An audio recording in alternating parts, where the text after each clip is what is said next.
John, are we ready?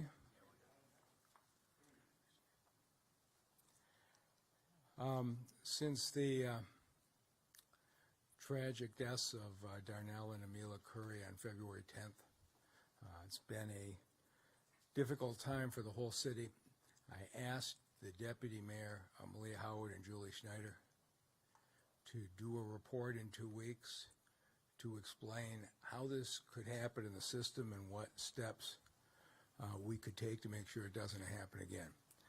I want to start by thanking the Deputy Mayor, Malia Howard. In addition to working on this report, which is available to the media today and we post it online as we speak, she was with the Williams-Curry family every step of the way, as well as Darrell Woods, but that meant everything from finding clothes, transportation, going through the details of the funeral, up to accompanying them to their new home yesterday. I know it was emotionally extremely difficult thing, but Malia, you handled it with grace.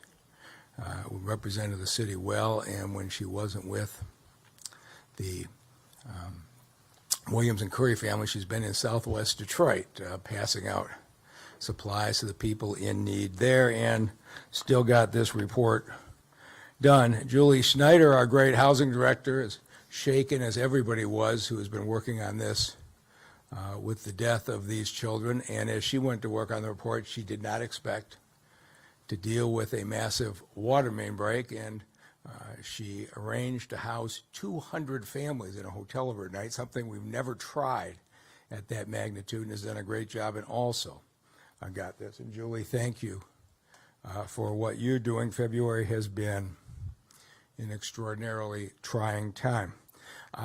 In the report, there are basically 3 sections. I'm going to summarize them for you, and you can read the full detail. But the first question is how this could happen, and you have to start with an explanation of the system. And the most stunning statistic that they show is that 76% of all the calls that come into the CAM system, which is our hotline system, come from people who are housed. And this is something that isn't very widely understood, but homeless are people who live on the street, but under federal definitions, homeless are also individuals who lack fixed and regular places to sleep. So if you are sharing housing with another because of economic hardship, you are defined as homeless under federal law. And folks who are living on somebody's couch or shortly with a relative, those are the large number of calls that are coming into the CAM system. And Detroiters have such big hearts. A couple weeks ago, I was with a young man who had 2 daughters who were working to get into a training program for a job, and I said, "Where are you staying?" And he said, "I got put out of my place. I'm staying with my cousin's friend." And I thought, that is the most Detroit statement. This city has such a big heart. And your cousin and his daughters need a place to stay, and you have a friend with extra bedrooms, and you ask them to open their doors.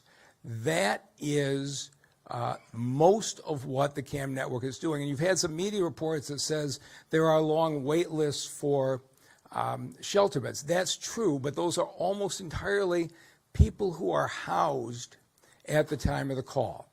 And the CAM network has a challenge every day in figuring out who is in imminent danger of being pushed out and who you could make arrangements with to stay in their current housing.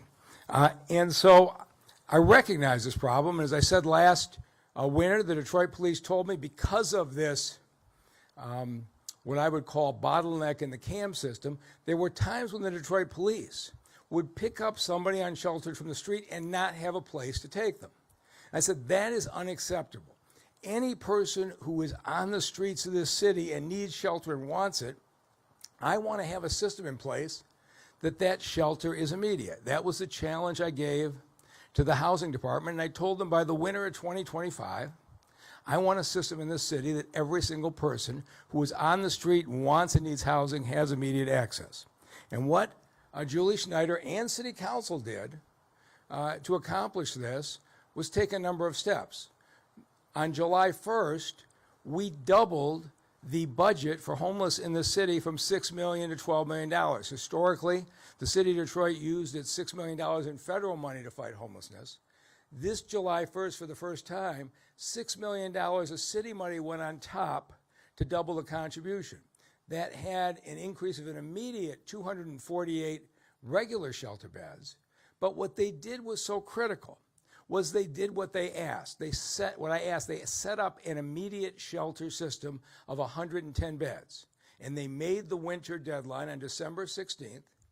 They opened up two immediate shelter centers, drop-in centers, one with 75 beds for families with women and children, one with 35 beds for single men. And they put outreach people on the street 24 hours a day. And between the coordination with the Detroit police and the outreach folks in the housing department, literally every day, we had staff looking at all the regular places where you normally find the homeless.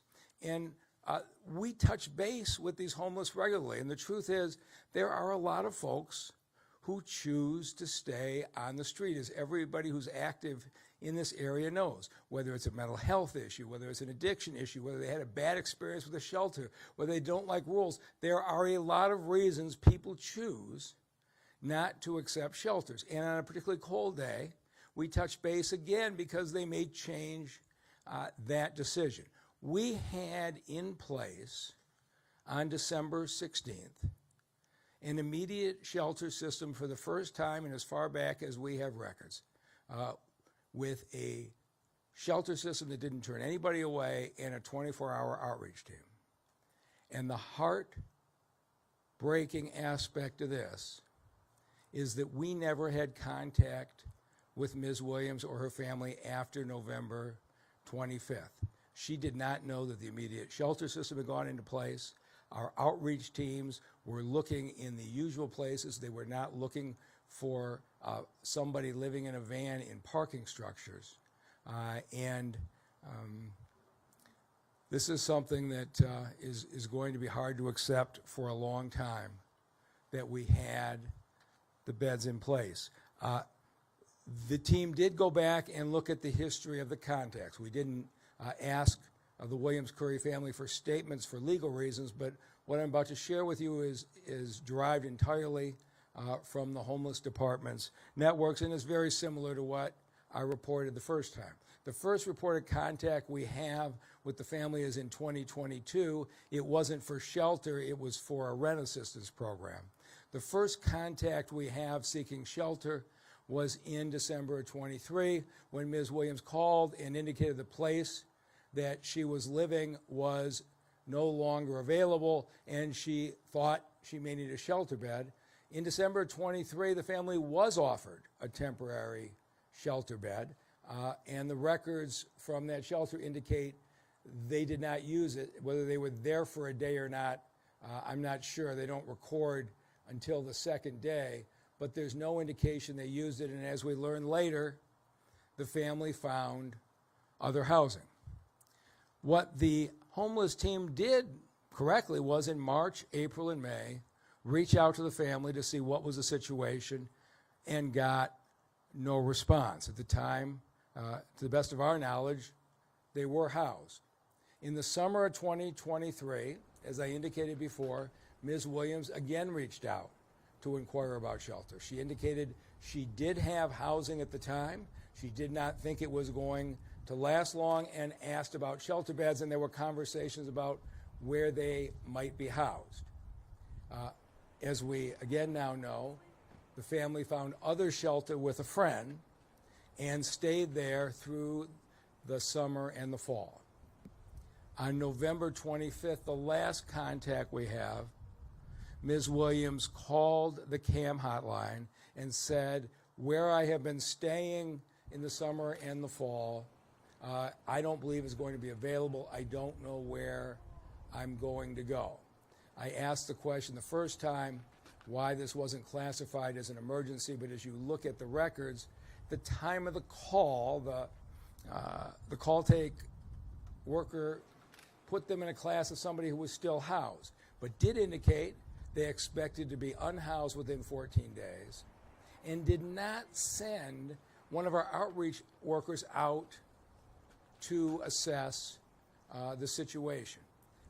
And so what we now know is this, that the family was sleeping in a van in casino parking structures. Nobody from the homeless team ever reached out again to inquire as to their status. None of our police officers or outreach workers ran across, as far as we have records, the Williams-Curry family, but of course they were not going through parking structures. That was not part of the protocols at the time.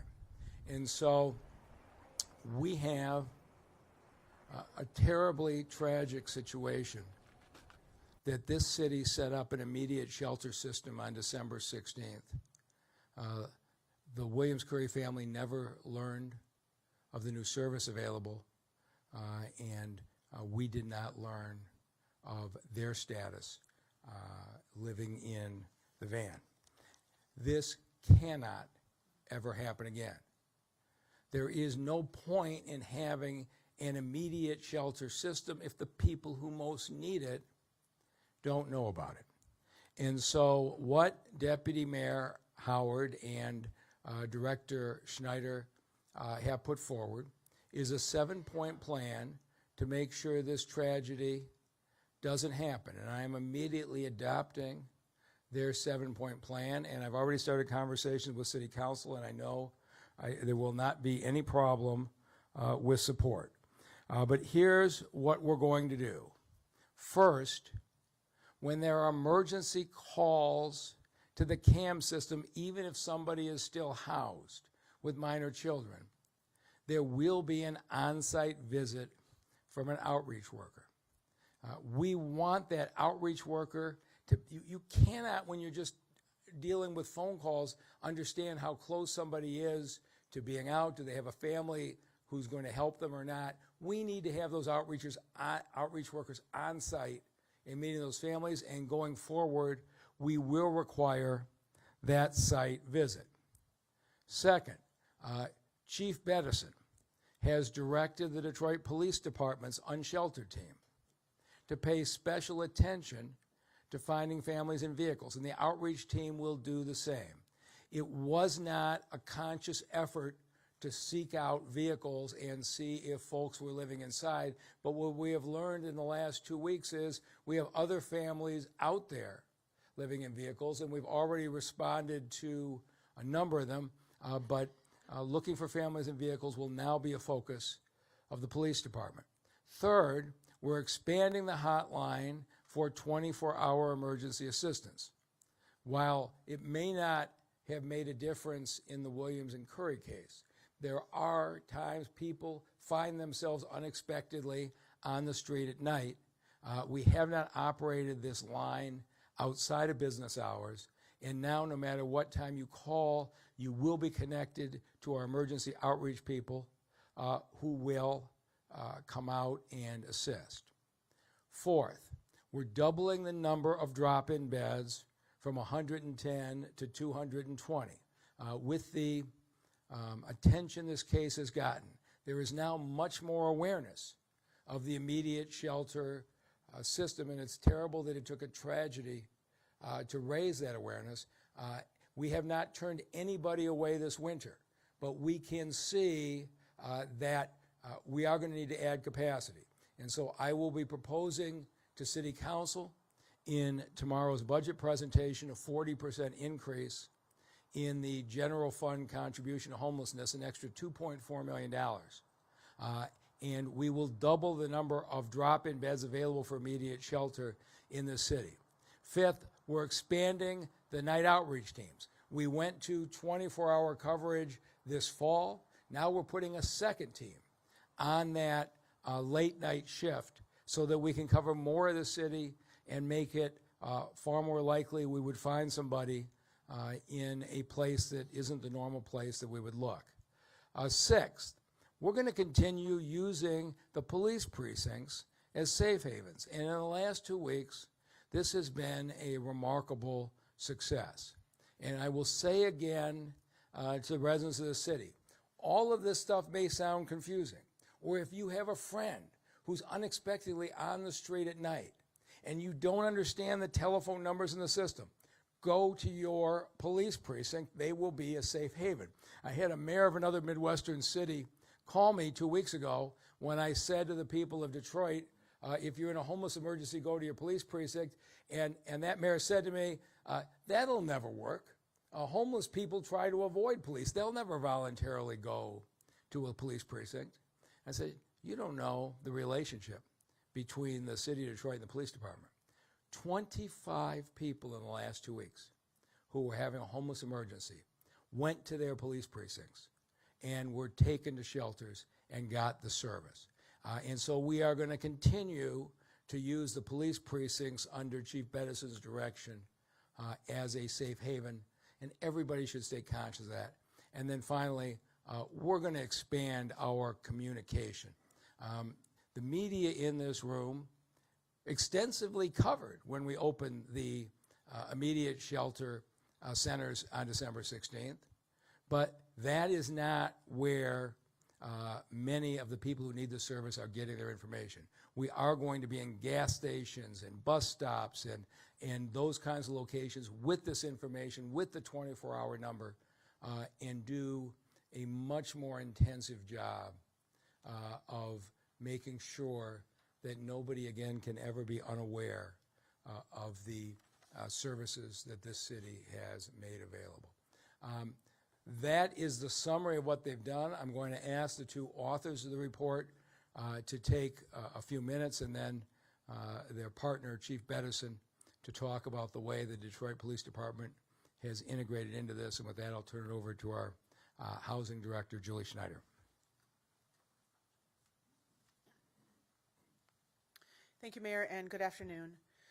We are now a little over 2 weeks from the tragedy of February 10th. Certainly, like all of you, I was deeply impacted by the deaths of these two children. We vowed to understand the circumstances around Ms. Williams' interaction with the homelessness system, identify changes that we could make to prevent such tragedies in the future. Myself and my team have worked with dozens of people within the last 2 weeks to gather information for this report and put the 7-point plan together that the mayor went over in detail just a few moments earlier. I want to thank all of those who responded to this moment to provide information, to provide input, and mobilize changes that we've already made. With respect to Ms. Williams' calls to the helpline and CAM, I reviewed information of several calls that came in between December 2023 and November of 2024. It was in December of 2023 that the first outreach for shelter occurred. The next calls from Ms. Williams came in the summer of 2024, in June and July specifically, during which she reported that she was temporarily residing in housing at that time. The final call from Ms. Williams came in November of 2024, during which Ms. Williams requested shelter and stated that she was living in temporary housing but would likely have to leave soon. Given that CAM and the homelessness system prioritize unsheltered households and the drop-in shelter had not yet come online, shelter was not provided at that time. We have made significant changes within the last year to the homelessness system. We've added shelter beds, we've achieved 24-hour outreach, we've added standby shelters for extreme weather, we've added the drop-in shelter as well. That occurred on December 16th, or about 3 weeks after the last call from Ms. Williams. We know these changes have helped people. When I was out doing outreach a couple of weeks ago, or about a month ago, with the unsheltered count, I spoke to several people and we were able to transport them to the drop-in shelter. I was at a shelter this morning talking to residents of that shelter about the importance that that shelter was providing in their life and how it had saved several of them. Yet we know, I know, based on conversations with those people, with our outreach staff and workers, that those changes were not enough and we need to do more. Since the events of February 10th, we have already taken steps to prevent this tragedy and will continue to do so in the coming weeks. We've changed the helpline in CAM to make sure that if people are experiencing a housing crisis after hours, they can connect to an outreach team who can respond to them. We've added shelter capacity through our drop-in shelter, through our drop-in beds that we're already adding shelter space to those drop-in shelters. We'll also be increasing our communication efforts, as the mayor mentioned. We need to make sure that we are in places where people who are experiencing housing crises are, and they can get the information immediately, and they understand how they can easily make connections with the homelessness system and get the help that they need. I look forward to working with my team to implement these changes. I also look forward to working with the Homeless Action Network of Detroit, or HAN, and the COC as we try to bring these important changes to Detroiters. Thank you, and I will now turn it over to Deputy Mayor Malia Howard.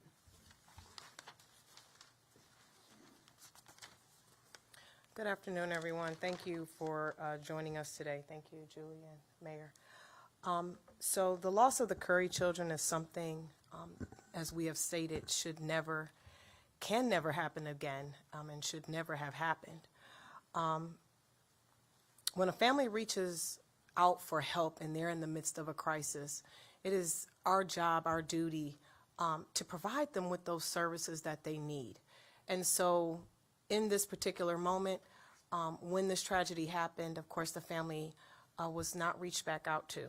And that is something that we are changing. As the mayor and Director Snyder have let you know, we are literally going to be calling families back, making sure that families are touched. If you call in and need assistance, and again, we are prioritizing families with children, but if you're a family and you are out there on the street, if you are living in your car, please call the 866-313-2520 number. It is critical. We will get you the services that you need and the services that you deserve. We never want to see this happen again. And so I want to say that in the 2 weeks that I've spent, actually it's been 3, that I've spent with the Williams Curry family, really being able to see this family's resilience and this family's determination to turn over from this chapter of their lives, to turn over a new leaf and to move forward, has just been astonishing. The fact that they really have embraced myself and Commissioner Woods, and we're working with them together to create a family action plan for them so that they can move out of this tragedy and move forward into their lives, making sure that we provide them with the educational and workforce development training that they need so that they can sustain themselves moving forward is critical. And so we are here to support them, but we are also here to support all of our residents. And so if you need assistance, we are really imploring you to reach out so that we can make these connections and ensure that no family ever has to go through this again. We as a city, we take pride in this. We help each other, as Mayor has stated. We open our homes to each other. I've had more than 50 phone calls of people offering support for the Williams Curry family with their homes and making sure that, again, that this never happens. And so it's my duty and job to connect the housing department with those folks who actually have homes that they can rent out or lease out or provide for immediate shelter. The outpouring for this family was so strong, and I want people to know that, right? Because, we're past, the funeral, we're past the family moving in, but I want people to know that there are so many people who reached out to us who wanted to support them. And so in that outreach, I want to make sure that I connect them with the housing department, because if we have families who are still, and we know this, I want to make sure that they have housing, right? And make sure that we connect all of these tendals together, and then we connect folks with Detroit at Work and with workforce development training, because that's how they're going to sustain themselves moving forward. And so it's those wraparound services, not just from the city, but from DPSCD, from DWIN. Thank you to CEO White for providing us with grief counseling and mental health counseling for the family. So it's those wraparound services that are going to continue to allow this family to move and grow and be all that they wanted to be before they got into this crisis. And so I just want to thank everyone for their support in the city and around the country that reached out with open hands to help the family. With that, I want to thank you all. I appreciate you, and I want to turn it over to Chief Bettison. Thank you, Deputy Mayor Howard, and thank you, Chair Commissioner Woods and Commissioner Bernard, who from the Board of Police Commissioners have been standing with me and standing and with us with this. But just really want to thank the men and women of the Detroit Police Department for the way that they've really just stepped up. From my command officers who've pushed down through administrative messages and actually going to the roll calls and making sure that each and every member of the Detroit Police Department understands our role. And so, as the mayor has already stated, that our precincts will remain open for any individual that's homeless. In the Detroit Police Department, we call them unsheltered. That's the politically correct term. And so for all of our unsheltered population and for our unsheltered response team officers and for all of our neighborhood police officers as well, we now will be on the lookout and going through and giving special attention to all of the parking garages. We have a gaming division as well, but unfortunately, that was one of the things we weren't looking out for when it comes to individual in cars. We're all familiar with our unsheltered population that's typically on the streets or in other situations, but now to the community as well. This situation has made us all really a lot more aware of to have extra eyes and ears. So when it comes to whether it's a parking lot where individuals typically will be in a vehicle and where they feel safe, our neighborhood police officers, the men and women of DPD, will be looking out and utilizing the media as well so that we can train folks too to be those extra eyes and ears when it comes to being able to make us aware of an individual that's living in their vehicle. And so some of the things to look out for, you may look into a car and you may think that it's a person that may be a hoarder, or, why does this person have so many things in the vehicle?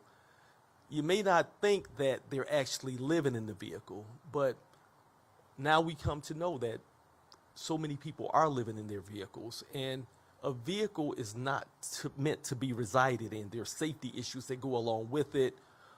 It could be carbon monoxide, trying to run the vehicle to keep it warm. It's a lot of other safety hazards and concerns. I put that out to you just to say that we're up to the task. The men and women in DPD in our precincts, based off our community relations and our excellent relationship with the community, our unsheltered population does not have an issue with coming into a police precinct. And so 25 individuals did, since we started the program, have came in, and our officers immediately connected them to outreach workers who came to the precinct to get them into shelter. Also, our police officers, since this incident, have been out there on the streets, and they identified 61 individuals that were unsheltered, and they, our unsheltered response team, connected them with outreach and actually transported them to drop-in centers so that they, during this brutal winter, would be in a warm environment. So we will continue this. We will step it up, and we pray and hope and know that this community will not have this occur again. At this point, we'll open it up for questions. Hi, thank you so much. Nusrat Rahman here with the Detroit Free Press. I had a couple of questions, the first of which is clarification on the extension of the helpline and the CAM line. I know you mentioned, maybe I missed this, is it going to be 24/7 or 24 hours Monday to Friday? What about the weekends, and is this going to be indefinite? So the CAM work has to work hand in hand with the outreach teams. So if people call and there's not outreach teams available, then and there's not shelter beds, then a 24-hour phone line won't be effective. So what we're doing is expanding all of that work. So we're making sure that the that people calling after hours are able to connect to an outreach team where they're experiencing a housing crisis. That outreach team will connect with them, will go to them, and get them to our drop-in shelter. So we're expanding all of that work, and so we want to make sure that people are able to engage with the outreach team. 24 hours a day. Yes, it is. Yes. 24/7? Yeah. And do we know, is that indefinite, like, or is there like, It's permanent. it's permanent? And do we know how that's going to be funded? We have the general fund allocation, and that will be funded through that. Okay, and I also did want to ask a little bit more about, so there's a lot of conversation about, the entry versus, getting people into the system, but also what happens afterwards. Maybe you get into a shelter, but then what happens afterwards, right? The conversation about affordable housing. Has the administration and partners talked a little bit more about what happens after a person gets out of shelter, permanent supportive housing, rapid rehousing, the housing choice vouchers? Like, what's that side of the long-term solution here? Well, that has been a part of our work for the last 10 years. And we've worked tirelessly to add affordable housing, add supportive housing. We'll continue to do that. We have added staff just recently to make sure that we're building more supportive housing. We have staff members who are now focused solely on building supportive housing. We've also added staff to do what we're calling rapid shelter exit. And that is for households that can be self-sufficient, but just need some help in the interim. And so we have staff now who are working to help people get out of shelters quickly, get back on their feet, make sure they're getting those wraparound services. So those are all things that we've both been doing, but all things where we recognize that we need to increase and do more of, and we're mobilizing to do that now. And then the last question I had was, I understand that the city assisted with getting a home for the family, and officials were present at the funeral services, and there's been a lot of support from the city. I wonder if you can kind of clarify, the city's role and relationship with the mother and the family following this tragedy. Is the city representing them? Is there a formal agreement of some sort? Can you kind of clarify the relationship? No, there's no formal agreement. It's compassion and kindness and love. That's the agreement. So we're making sure that, as with any resident, right? So I used to be, I'm sorry, I'm gonna go off tangent real quick. I used to be the District 5 manager. This is the work that I did as the District 5 manager, making sure I'm connecting people to resources, right? Out of compassion and kindness, not out of a job. And so that's what we've done with this family. And so there's no formal agreement. It's just love and compassion. And then the house, I wonder if you can just tell me a little bit more about that. I know that the family was able to get a home. Was this a partnership with any other organizations? Yeah, I'm going to have Mr. Woods Yeah, take thank that. you. Yes, because he was the lead there. It was a partnership. We have done this before when we have saw families struggling in this area, and we responded to the need. Thank you for Chad Audie and the Detroit Rescue Mission, who we have partnered up with before in the past, who came unabashedly to be able to help in this situation. This situation is a situation that the city of Detroit work on a daily basis. This is not a fly-by-night situation. It's about love and compassion, as the deputy mayor said. I saw this mayor wrap his arms around his family when no cameras was around, when the spotlight wasn't there. The way he embraced his family and looked his family in their eyes and said that, hey, I'm sorry what happened, and we will be there with you until you need us no more and some. I was moved. I've been moved by this deputy mayor who have stepped up to the plate on a daily basis, cried with his family, tears, real tears, crocodile tears, to say, hey, I am with you. And the level of compassion from the citizens of the city of Detroit has been overwhelming, and this is what Detroit looks like. Great, thank you so much.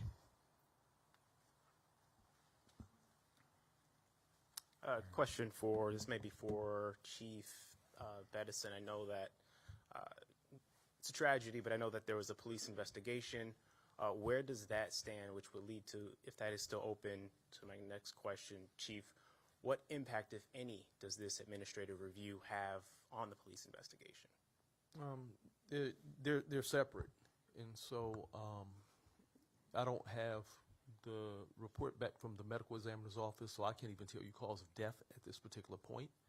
And so the investigation remains open, and at some point in time, depending on the medical examiner's report that determines cause of death, I'll be able to go from there. Okay, might these findings play a factor or role? No. No. Okay.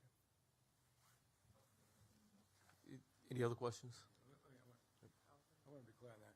Those questions need to be directed to the prosecutor's office. Nobody here has any role in deciding how things are pursued. Julia Cardi, the Detroit News. First of all, for the recommendations that are measurable, like making sure CAM calls people back, requiring site visits when there are children involved, is there going to be any kind of official monitoring or reporting required to make sure that these things are being done?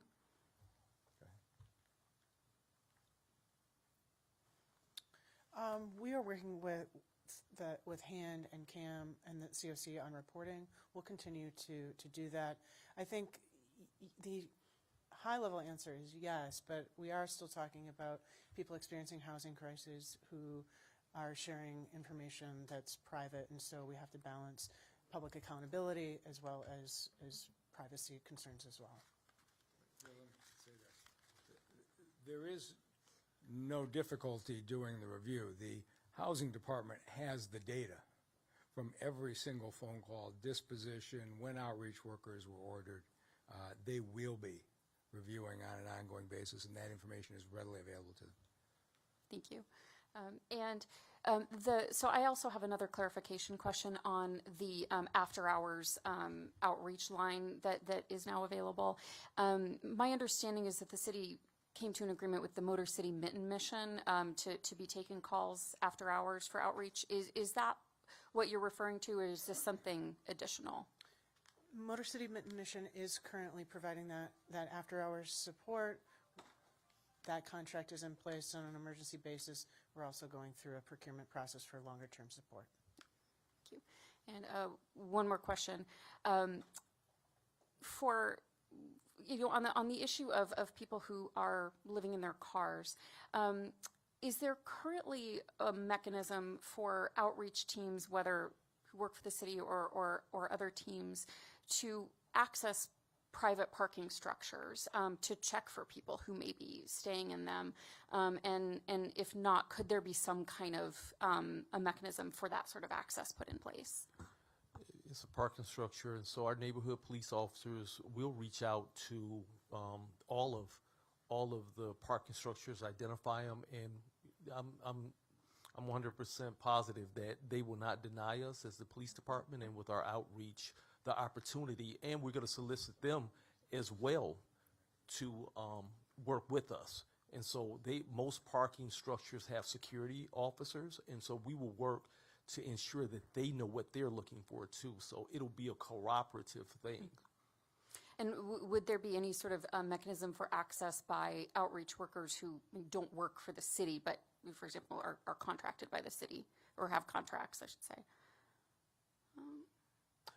I'll update you later with that, or it's a continuing thing. And so, but the primary response right now that I can answer is what we'll do as a police department and the ones that do work for the city, and we'll invite and have training sessions for the security parking lot attendants and the garage attendants so that we can have access. And like what's already been stated, the outpouring to support the unsheltered population in this community has been overwhelming, and so I just can't imagine them not working with us. Thank you. And we've got two questions now on the 24-hour line, so let me make sure everybody fully understands exactly what happens. When you call up until 6 o'clock, you get the traditional CAM network. After 6 o'clock and weekends, the calls go directly to the outreach teams. We'll have two teams on the street at all times. So what the emergency calls at night do is go directly to the outreach team to immediately address an unsheltered individual. Okay, what's next? Ed White from the Associated Press. Mayor, it was said just moments ago that you met with Ms. Williams and the family. Can you talk about that? When was that, and what did you tell her? It was a private conversation. I met with them 2 days before the funeral at the funeral home with Ms. Williams and her mom, and it was a very emotional, difficult meeting. And the one thing I will share was they were deeply appreciative that it was done without cameras or photographers.